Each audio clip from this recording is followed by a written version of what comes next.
Hi, I am K.T.S. former professor and head of the Department Buddhist Studies, Delhi University. I shall be giving a seminar at National Museum on 18th of May at 5 p.m. I shall be speaking on the Mahabodhi temple controversy in terms of its possession and the role of the Victorian Indologists and Anagarik Dharampal. In my lecture, I propose to point out that as the owners of Indian classics, the colonialists interpreted our scriptures to suit the needs of the colonial power at home and in India. In order to fulfill this kind of agenda, they try to show that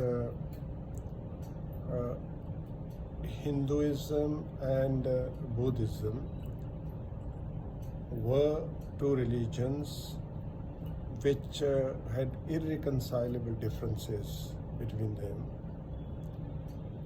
and that Hinduism basically is a religion which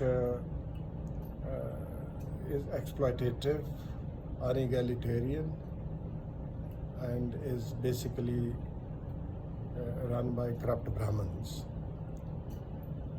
And the Buddha was a great revolutionary and a social reformer, and nearly as great as Jesus Christ. And therefore, because the Buddha was so great and a revolutionary, and he rebelled against Brahmanical caste system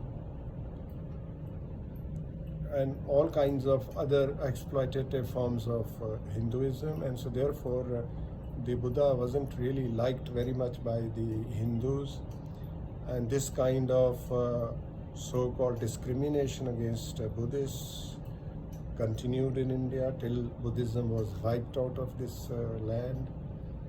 And further, these colonial masters of ours, the Victorian Indologists, tried to show that temples like the Mahabodhi temple, which were purely Buddhist temples, were captured by the Hindus through their various so-called selfish designs against the Buddhists. And so this temple, being a Buddhist temple, must be taken back from the Hindus, from the Mahant, and must come back in the possession of the Buddhists. And then Anagarik Dharampal was, by these Victorian Indologists, especially Edwin Arnold, was incited to take up this campaign for the possession of the Mahabodhi temple. And so this campaign of Anagarik Dharampal continued till his death in the beginning of 1930s. I think 1929 or 30. And so Anagarik Dharampal also strongly believed that Hinduism is basically an exploitative, bad religion, and they have been very unfair to the Buddhists.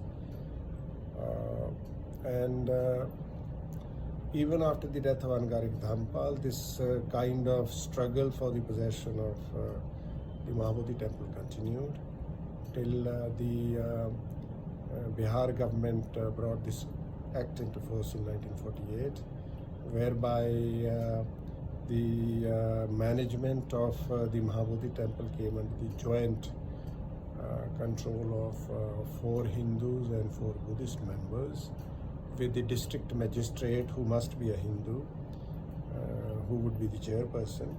So this kind of act came into existence, and this has continued all the way into the 20 up until 2013, when Shri Nitish Kumar removed this clause from the act that the magistrate must invariably be a Hindu.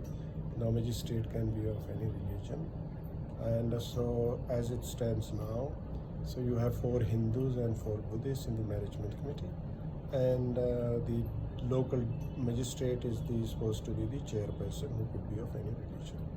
So I will basically, in my presentation, I will discuss how the colonial masters of India, the Victorian Indologists, and then Angarik Dharmpal, the kind of role they played in perpetuating this kind of perception about Hinduism and Buddhism being two irreconcilably different religions, which is not true. I don't agree with that. So this is what I shall speak in my presentation, and you are most welcome to come and participate in this seminar. Thank you.